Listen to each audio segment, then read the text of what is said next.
2024 లేదా 25లో డిగ్రీ లేదా బీటెక్ చదివారా? సాఫ్ట్‌వేర్ జాబ్ కోసం ఎదురు చూస్తున్నారా? అయితే కోడ్ జ్ఞాన్ 100 డేస్ కోర్సులో చేరండి. జాబ్ సాధించండి. ఇండస్ట్రీలో 3 ఇయర్స్ అంత ఎక్స్పీరియన్స్ మీరు 100 రోజుల్లోనే ఇచ్చేస్తున్నారు. అంటే కంప్లీట్ ఇంకా వాళ్ళ పనే ప్రాక్టికల్ గా చేయటము, ప్రాజెక్ట్స్ బిల్డ్ చేయటం కదా. సో ఆ డిఫరెన్స్ కనిపిస్తుంది. రైట్. ఇప్పుడు ఇండస్ట్రీలోకి వెళ్ళారనుకోండి, ఇండస్ట్రీలో వాళ్ళు ఒక టాస్క్ ఇస్తారు, ఆ టాస్క్ మీదే చేస్తూ ఉంటారు. వీళ్ళు మా దగ్గర నేర్చుకునేటప్పుడు ఎండ్ టు ఎండ్ నేర్చుకుంటారు, ఫ్రంట్ ఎండ్ నుంచి బ్యాక్ ఎండ్ వరకు అన్ని మొత్తం నేర్చుకుంటారు, ఇంక్లూడింగ్ డిప్లాయ్మెంట్.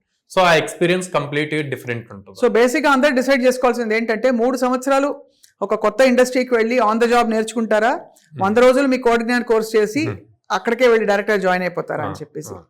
సో సాయిరామ్ గారు, మామూలుగా ఈ కోర్సెస్ లో మీరు చెప్తున్న ఈ కోర్సెస్ లో అంటే దాన్ని కూడా అప్గ్రేడ్స్ ఏమైనా ఉంటాయా? ఇప్పుడు లేటెస్ట్ మనకి నిమిషానికి మారిపోతుంది కదా. సో మీకు ఇచ్చే ఇన్స్ట్రక్టర్స్, కోర్సెస్ ఇచ్చే ఇన్స్ట్రక్టర్స్ కూడా అప్ టు డేట్ ఉంటారు. అయితే అప్ టు డేట్ అంటే వాళ్ళు ఎప్పటికప్పుడు లెర్నింగ్ అవుతూనే ఉండాలి మేడం. అవ్వకపోతే కష్టం అసలు, ఎందుకంటే వాళ్ళు అయితేనే కదా స్టూడెంట్స్ ట్రైన్ చేయగలరు. అవును. సో అలాగా ఇండస్ట్రీ డిమాండ్స్ ని దృష్టిలో పెట్టుకుని మీరు ఇస్తున్న ఈ కోర్సెస్ వల్ల ఈ ప్లేస్ అవుతున్న క్యాండిడేట్స్ కి మరి స్టార్టింగ్ సాలరీస్ ఎలా ఉంటాయి? సో స్టార్టింగ్ ఇప్పుడు లాస్ట్ 1.5 year నుంచి చూస్తే madam, internship plus full time job opportunity start అయింది. సో ఆ ఇంటర్న్షిప్ పీరియడ్ లో 15,000 అట్లా పే చేస్తారు అన్నమాట పర్ మంత్. సో తర్వాత 6 LPA 10 LPA depends on the company. ఓహో, 6 lakhs per annum అంటే డీసెంట్ స్టార్టింగ్ సాలరీ. 50,000. సో ఇదివరకు వచ్చేసరికి మనం ఒక 2 years బ్యాక్ వర్క్ ఎట్లా ఉండేదంటే, క్యాంపస్ నుంచి హైర్ చేశాక వీళ్ళకి ప్రొఫెషన్ పీరియడ్ ఉండి ట్రైనింగ్ పీరియడ్ ఉంటుంది. సో ఆ ట్రైనింగ్ అయిపోయాక మళ్ళీ ఎగ్జామ్ కండక్ట్ చేసి తీసుకునేవాళ్ళు. ఇప్పుడు ఏంటంటే ఆ ట్రైనింగ్ పీరియడ్ కాకుండా ఇంటర్న్షిప్ పీరియడ్ అని చెప్పి పెట్టారు. సో ఈ ఇంటర్న్షిప్ కి 4.2 నుంచే ఎలిజిబుల్ అనమాట. ఓహో, 4.2 నుంచి మొదలు పెట్టచ్చు. లాస్ట్ సెమిస్టర్ నుంచే స్టార్ట్ చేయొచ్చు. ఆ ఇంటర్న్షిప్ టైంలో గనక వీళ్ళు బాగా పెర్ఫార్మ్ చేశారు అంటే అక్కడే డైరెక్ట్ గా ఫుల్ టైం కి అవుతారు. ఫ్రెష్ గ్రాడ్యుయేట్స్ కి ఇప్పుడు ప్రస్తుతం ఐటీ ఇండస్ట్రీ ఎలాంటి ఆపర్చునిటీస్ క్రియేట్ చేస్తుందండి? ప్రజెంట్ అయితే మార్కెట్ బాగానే ఉంది మేడం. కొత్తగా ఎలా క్రియేట్ చేస్తుందో అంటే ఏఐ రిలేటెడ్ క్రియేట్ అవుతున్నాయి బాగా, డేటా సైన్స్ బేస్ చేసి. ఫ్రెషర్స్ కి ఇంకొక 1.5 year అంటే ఎవరైతే ఇప్పుడు సెకండ్ ఇయర్ థర్డ్ ఇయర్ లో ఉన్నారో వీళ్ళు చాలా హ్యూజ్ డిఫరెన్స్ చూస్తారు వాళ్ళు బయటకు వచ్చేసరికి. అన్ని ఆటోమేషన్ అవుతున్నాయి, బేసిక్ లెవెల్ జాబ్స్ ఉండట్లేదు. సో ఏఐ టూల్స్ యూజ్ చేయటం అది రావాలి. అందరూ లే ఆఫ్స్ జరుగుతున్నాయి అని చెప్పి మాట్లాడుతున్నారు. అంతకి 2-3 times ఎక్కువ జాబ్స్ క్రియేట్ అవుతాయి మేడం. ఎందుకంటే ఏఐ ఆర్టిఫిషియల్ గా ఒక ఇంటెలిజెన్స్ క్రియేట్ చేయాలి. ఈ ఆర్టిఫిషియల్ క్రియేట్ చేయాలంటే హ్యూమన్ బ్రెయిన్స్ వర్క్ అవ్వాలి, దాన్ని ఎలా వాడాలో టూల్ గా తెలియాలి.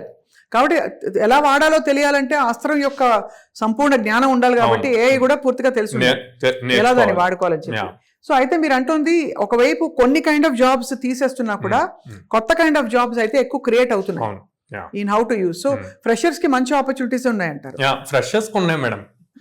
మీరు ఇప్పుడు చూస్తే మీ నెట్వర్క్ లో ఎవరైనా కంపెనీ సిఇఓస్ కానీ హెచ్ఆర్స్ కానీ ఉంటే, నేను రీసెంట్ గా వాళ్ళతో కనెక్ట్ అయ్యి మాట్లాడినప్పుడు తెలుసుకుంది ఏంటంటే, they have lot of openings, కానీ ఎవరైతే ఇంజనీరింగ్ కంప్లీట్ చేసి ఇట్లాగా ఉన్నారో వాళ్ళు ఇంజనీరింగ్ గ్రాడ్యుయేట్స్ అంటున్నారు, కానీ వాళ్ళ దగ్గర ఆ స్కిల్ ఉన్నట్లు. అవును, ఆ స్కిల్ లేనప్పుడు మేము ఎలా హైర్ చేయగలం? సో దాంతో ఒక గ్యాప్ వచ్చేస్తుంది. అండ్ అలాగే అంటే ఇప్పుడు మామూలుగా ఇంజనీరింగ్ గ్రాడ్యుయేట్స్ కి, నాన్ ఇంజనీరింగ్ గ్రాడ్యుయేట్స్ కి మీ కోర్స్ ఇంకా చేయలేదని అనుకుంటే ఎవరికి కొంత ప్రిఫరెన్స్ ఉంటుందండి? ఇంజనీరింగ్ వాళ్ళకే ఉంటుంది కొంత ప్రిఫరెన్స్ ఉంటుంది. ఎలాంటి ఇంజనీరింగ్ కాలేజ్ అయినా పర్లేదు, చిన్న చితక కాలేజ్ అయినా పర్లేదు. మరి బీటెక్ అని ఉంటే అంటే డిగ్రీ వాళ్ళకన్నా కూడా బీటెక్ వాళ్ళకే ఆపర్చునిటీస్ ఇండస్ట్రీలో ఎక్కువగా ఉన్నాయి. దాంతో పాటు of course me course practical లెవెల్లో బీటెక్ వాళ్ళకి కూడా ఇస్తుంటారు కదా. పెద్ద కాలేజీల వాళ్ళు కూడా వస్తారండి మీ దగ్గర? టాప్ మోస్ట్ యూనివర్సిటీస్ నుంచి కూడా ఉన్నారు మీ దగ్గర ఉన్నారు అంటే ఇట్ జస్ట్ షోస్ మనకి, అంటే ఆ కోర్సుల్లో భర్తీ చేయలేని మీరు చేయగలుగుతున్నారు కరెక్ట్ గా అందిపుచ్చుకుని. సో అలాంటి వాళ్ళకి it's very good bridge course అండి మీది. మామూలుగా కెరియర్ లో ఐటీ రంగంలో అండి ఎంత గ్యాప్ తీసుకుంటే క్షమించవచ్చు, ఎంత గ్యాప్ ని మించిపోతే మళ్ళీ మొదటి నుంచి you'll have to start from scratch అంటారు? అంటే గ్యాప్లు ఎవరు తీసుకోకూడదు, అనివార్యంగా తీసుకుంటే. పాస్డ్ అవుట్స్ జస్ట్ ఫ్రెషర్స్ అనుకోండి మేడం. సో వీళ్ళని ఏమంటాం అంటే మనీ గురించి ఆలోచించకుండా, అంటే ఎంత శాలరీ వస్తుంది అన్నది ఆలోచించకుండా కెరీర్ స్టార్ట్ చేయమంటాం. అది గ్యాప్ పెరుగుతున్న కొద్దీ స్టార్టింగ్ బాగానే ఉంటది జాబ్ వచ్చే వరకు. రేపు ఒక 4 years 5 years అయ్యాక టీమ్ లీడ్ పొజిషన్కి వెళ్ళినప్పుడు వీళ్ళ ప్రొఫైల్ మొత్తం చెక్ చేస్తారు. ఎప్పటి నుంచి వర్క్ చేస్తున్నారు ఏంటి అది చూసినప్పుడు ఈ గ్యాప్ ఉన్నా సరే వీళ్ళ పెర్ఫార్మెన్స్ బాగున్నా ఈ గ్యాప్ ఉందని చెప్పి వేరే వాళ్ళకి ఇస్తారన్నమాట. సో అందుకని ఫ్రెషర్స్ పాయింట్లో అసలు ఆ గ్యాప్ రాకుండా మీ కెరీర్ స్టార్ట్ చేసుకోవటానికి ఎంత ప్యాకేజ్ అయినా సరే ముందు స్టార్ట్ చేయమని చెప్తాం. అదే 4 years 5 years చేశాక వర్క్ చేశాక కొంతమంది బ్రేక్ వస్తుంది డ్యూ టు హెల్త్ ఇష్యూస్ కానీ లేకపోతే మ్యారేజ్ ఇట్లాగా అన్ని. సో వాళ్ళు ఒక 2-3 years గ్యాప్ తర్వాత మళ్ళీ రీస్టార్ట్ చేయడానికి అందరూ సపోర్ట్ చేస్తారు, కంపెనీస్ కూడా అలో చేస్తాయి. అట్లా కాకుండా ఒక 10 years కంప్లీట్ డిఫరెంట్ దాంట్లోకి చాలా మంది ఇప్పుడు నడుస్తున్న ట్రెండ్ ఏంటంటే ప్రతి సాఫ్ట్వేర్ పర్సన్ ఏదో ఒక సైడ్ బిజినెస్ స్టార్ట్ చేస్తున్నారు. ఎక్కువగా ఫుడ్ రిలేటెడ్ ఎక్కువ చేస్తున్నారు. సో అది కొంచెం బాగుంది అంటే దాంట్లోకి ఈ జాబ్ రిజైన్ చేస్తున్నారు, దాంట్లోకి వచ్చేస్తున్నారు. ఓ 5-6 years తర్వాత ఇది మనకి సెట్ అవ్వదు, మొత్తం లాస్ అయ్యామని చెప్పి అప్పుడు మళ్ళీ కెరీర్ రీస్టార్ట్ చేయాలనుకున్నాం. అప్పుడు మళ్ళీ రీస్టార్ట్ చేసినప్పుడు ఏంటి మార్గం వాళ్ళకి? అప్పుడు ఆల్మోస్ట్ వీళ్ళు లెఫ్ట్ అయ్యేటప్పుడు ఎంత శాలరీ ఉందో దానికన్నా ఇంకా తక్కువకి రీస్టార్ట్ చేయాల్సి వస్తుంది. సో ఒక లాంటి లాస్ అది. అవును.